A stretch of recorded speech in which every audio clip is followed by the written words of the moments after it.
না সব ঠিক আছে গো, আমার খালি বউটা না এত বাচ্চা গো, এর লিগে আমার ভাল লাগে না গো। বিয়ার মধ্যে তো কইলা না বউরা দেখাইলাও না নিমন্ত্রণ করলাও না গো।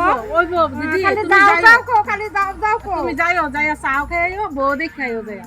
আচ্ছা কালকে আমনে আচ্ছা, বউরা যাই, দেখা যাম, যাই। বড় থাকবে তো। হ্যাঁ থাকুন, আচ্ছা যাই। The next day. কি গো রাজীবের মা কই গরনি গো? মাসি আইসো, মা ঘুমাইরে চাই। ও যে গরম রে, কারেন্টও নাই গো রে। A few moments later. কি গো বউ, তোমার শাশুড়ি দিকে খালি গো বাইটা বাইটা বাইটা কইতা বাইটা। এই লক্ষ্মী মতন বউডারে খালি গো বাইটা বাইটা, হ্যাঁ কইতা বাইটা বউডা দি কি সুন্দর লক্ষ্মীর মতন, হ্যাঁ। আমার শাশুড়ি মনে হয় ঘরের মধ্যে ডেলি ফেরফের করে আমি বলে বাচ্চা না বউ সুন্দর, বউ সুন্দর। কি কয় তোমার শাশুড়ি, এটা একটা কথা না না। কি গো বোন, কোন সময় আইছো? আর বিকালে আইছি, তুমি তো ঘুমায় রইছো। ঘুমাইছি, শরীরটা ভালো লাগতেছে না। হ্যাঁ এই যে দেখো বউ কত বাচ্চা, এই দেখো কীর্তি দেখো বউ, এই যে দেখো, এই যে দেখছো?